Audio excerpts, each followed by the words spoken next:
फलक इरफान इस वक्त मौजूद हूँ गाज़ीपुर बॉर्डर पर और आज हमारे साथ जुड़ रहे हैं शेष नारायण सिंह जी, जो कि एक बहुत वरिष्ठ पत्रकार हैं, साथ ही में कॉलमिस्ट हैं। सर, आप देश के राजनीतिक मुद्दों पर एक बहुत ही गहरी पकड़ रखते हैं, तो मैं आपसे जानना चाहूँगी हमारे व्यूअर्स के लिए कि यहाँ जो ये किसान आंदोलन चल रहा है, आप यहाँ पर आपको यहाँ क्या देखने को मिलता है? सत्याग्रह है, सत्याग्रह का आंदोलन है।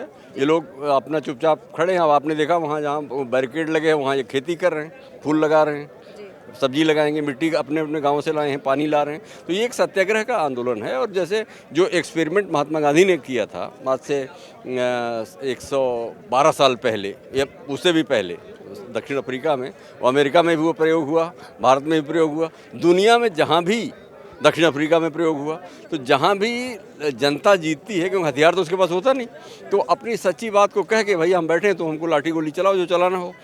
तो वो आंदोलन, और जैसे ही आंदोलन हिंसक होता है, आपने देखा कि कुछ लफंगे आए थे, उन्होंने आंदोलन को हिंसक करने की कोशिश की, तो इन लोगों ने उससे अपने को डिसोसिएट कर लिया। तो आंदोलन अहिंसक रहेगा तब तक बातचीत के रास्ते होंगे, आखिर में बातचीत होगी, चाहे आज हो जाए, 2.5 महीने हो गए अब, और चाहे 6 महीने बाद हो, चाहे 1 महीने बाद हो, चाहे जब भी होगा, बिना बातचीत के किसी भी झगड़े का हल निकलता नहीं है। सेकेंड वर्ल्ड वॉर में भी आपने देख लिया, बातचीत से ही रास्ता निकला। और हिंदुस्तान पाकिस्तान की जितनी लड़ाइयाँ हुई हैं, शिमला समझौता वहाँ हुआ 71 में, और 65 में ताशकंद समझौता हुआ। तो समझौता तो होना ही होना है। अब वो कितना लंबा चलेगा वो देखना है। और ये एक राजनीतिक लड़ाई है। किसान अपने हित की बात कह रहे हैं और वो सीधा सीधा कह रहे हैं, सरकार कह रही नहीं हम इसको सही समझ रहे हैं। उन दोनों को कहीं मिलना होगा, और जब तक नहीं मिलते तब तक कोई बात नहीं होने वाली। जैसे आप एक इतने मशहूर कॉलमिस्ट भी हैं, आज आप यहाँ पर एज अ पत्रकार आए हैं या फिर एज अ समर्थक? नहीं, समर्थक हम नहीं, हम पत्रकार हैं। हम तो कबीरपंथी हैं ना। हम तो कबीर साहब को जो देखते हैं वही बोलते हैं, चाहे अब वो किसी को अच्छा लगे चाहे बुरा। कबीरा खड़ा बाजार में लिए लुआठी हाथ, जो घर जा रहे अपना चले हमारे साथ। हम किसी के पक्ष में नहीं होते और न किसी के खिलाफ होते हैं। जो सच्ची बात जो समझ में आती है वही बोलते हैं। और आप जानते हैं पिछले 30-35 साल से तो यही कर रहा हूँ, आज भी वही कर रहा हूँ। मतलब विश्लेषक के तौर पर आप यहाँ मौजूद हैं। 26 तारीख को जो हुआ, आपने अभी कहा कि बातचीत से जो है बात सुलझेगी, लेकिन बातचीत के दौर कई हो चुके हैं। उसके बाद हमने 26 जनवरी भी देखा, बहुत ज़्यादा एक नेगेटिव छवि गई, और अब कल चक्का जाम जो है उसका ऐलान है। क्या लगता है कल भी ऐसा कुछ यहाँ पे छवि बन? 26 जनवरी का जो काम है वो आपने देख लिया कि उसमें किसान, ये लोग तो कोई शामिल नहीं थे। जो शामिल था उसको पकड़ो, कौन है वो, उसको पहचान करो, बताओ कौन है वो। इन्होंने तो कह दिया हमारा उससे कोई लेन देना नहीं।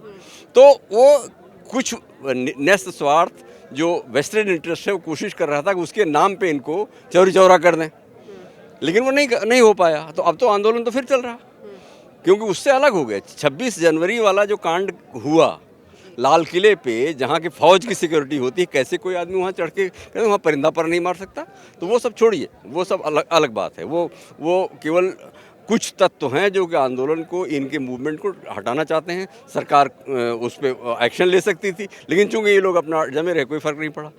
आगे अब क्या, अगला क्या पूछा आपने? अब कल चक्का जाम इन्होंने कह दिया है, वॉलंटरी है। उत्तर प्रदेश और उत्तराखंड को उन्होंने कह दिया कि भाई अगर आप चाहें तो चक्का जाम करें।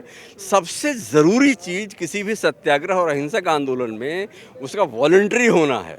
ज़बरदस्ती नहीं कि दुकान बंद करा देंगे, मार डालेंगे, काट डालेंगे। ये जो लोग आए हैं कोई पैसा लेके थोड़े आए हैं, ये सब अपना आए हैं, अपने आए हैं, यहाँ पढ़े हैं और अपने घर में नहीं ठंड यहाँ बिताई, तो वो वॉलंटरी है वो। तो चक्का जाम से कोई नुकसान नहीं होगा। चक्का जाम एक एक्सप्रेशन है कि देखो भाई हम ये भी कर सकते हैं, बस इतनी बात है, इससे ज़्यादा कुछ नहीं। लेकिन अब से पहले किसान ऐसा बहुत कुछ कर चुके हैं कि सरकार के कानों पर जूरेंगे, लेकिन ऐसा हुआ नहीं। हमने अभी तक 2 महीने से ज़्यादा 72 दिन हो चुके हैं यहाँ पर, ठीक है। किसानों ने बहुत सारी मीटिंग्स करी सरकार से, लेकिन क्या लगता है कमी कहाँ रह जाती है हर बार? कमी बातचीत करो ना, कि खूंटा यही गड़ेगा। सारी बात करेंगे तो खूंटा यही गड़ेगा। ये करें कानून वापस लो, और वो करेंगे नहीं हम तो कानून वापस नहीं लेंगे। तो बीच का रास्ता निकालना पड़ेगा। देखिए, कृषि क्षेत्र में हरित क्रांति के पहले और हरित क्रांति के बाद, शास्त्री जी के टाइम में doctor Norman Borlaug, L K. Jha, C. Subramaniam, इन और डॉक्टर स्वामीनाथन, 4 लोगों ने मिल के पंजाब एग्रीकल्चर यूनिवर्सिटी में जाके हाथ पांव जोड़ के किसानों को राज़ी किया था। और वो 4 साल बातचीत चली थी, 1959 से चला था।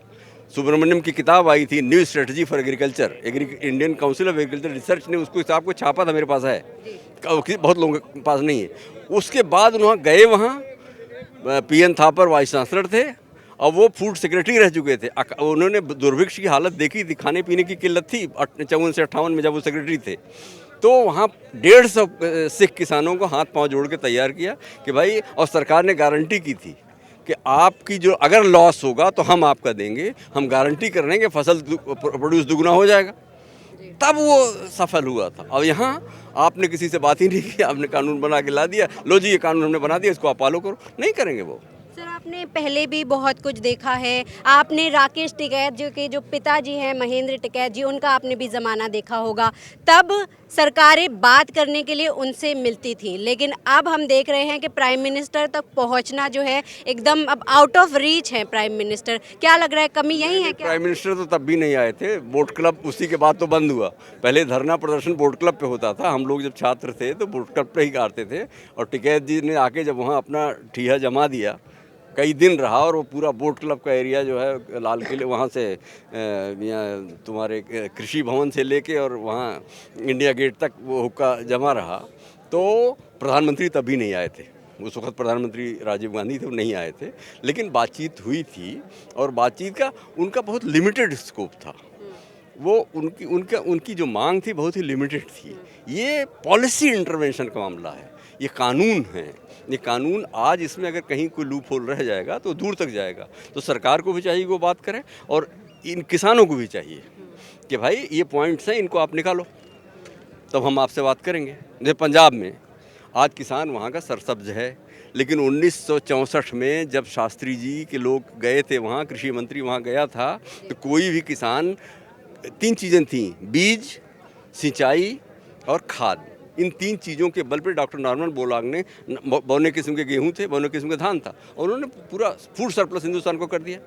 3 साल के अंदर डॉक्टर रंधावा जब वाइस चांसलर हुए वहाँ, तो तीर्थ यात्रा करने किसान जाते थे लुधियाना, पंजाब एग्रीकल्चर यूनिवर्सिटी में। वो सब बहुत सारी चीज़ें चेंजेस हुए हैं। लेकिन अब ज़रूरत ये है कि वो महंगी फसल पैदा करें, लेकिन उसके लिए आप इंसेंटिव तो दो। आपको सब्सिडी रिजीम एकाएक ख़त्म नहीं कर सकते आप। गांव में 45% लड़के, तमाम लड़के हैं जो कोई काम नहीं करते, खाली बैठे हैं। एक एकड़ खेत है, यहाँ तो ज़्यादा एकड़ है, हमारे पूर्वी उत्तर प्रदेश में बहुत कम ज़मीन है, आधे एकड़ से भी कम है। तो उन लड़कों को आप अपॉर्चुनिटी दो, कृषि का औद्योगिकरण करो। वो सारी चीज़ें करना चाहिए था, करना पड़ेगा, वरना सफल नहीं होगा। जिस तरह से PM मोदी जी ने कहा था कि सिर्फ एक कॉल मैं दूर हूँ, क्या लगता है अगर किसानों ने फ़ोन किया भी तो क्या बात हो? हमसे तुम पॉलिसी पे बात करो। अब ये नेता फेता के बारे में बात करता नहीं हूँ, ये मेरा, आप जानती हो कि मैं नेताओं के बारे में कोई टिप्पणी नहीं करता, वो अपना मौज करें। हमने आपको पॉलिसी के इश्यूज़ बता दिए। अब 1 कॉल दूर है, 4 कॉल दूर है, उनका सब्जेक्ट है। हम तो कबीर साहब के अनुयायी हैं ना। धन्यवाद। तो आपने अभी सुना कि हमारे साथ मौजूद थे वरिष्ठ पत्रकार और कॉलमिस्ट शेष नारायण सिंह जी, जिनसे हमने उनके एक एक्सपीरियंस के बारे में भी बात करी, साथ ही साथ इस किसान आंदोलन के बारे में भी बात करी, और उन्होंने किस तरह से बेबाकी से अपनी राय एज अ पत्रकार यहाँ पर रखी, एज अ विश्लेषक। तो फिलहाल इस वीडियो के लिए इतना ही। कैमरा पर्सन आयुषी के साथ मैं फलक इरफान, चैनल हाउ इंडी के लिए। धन्यवाद।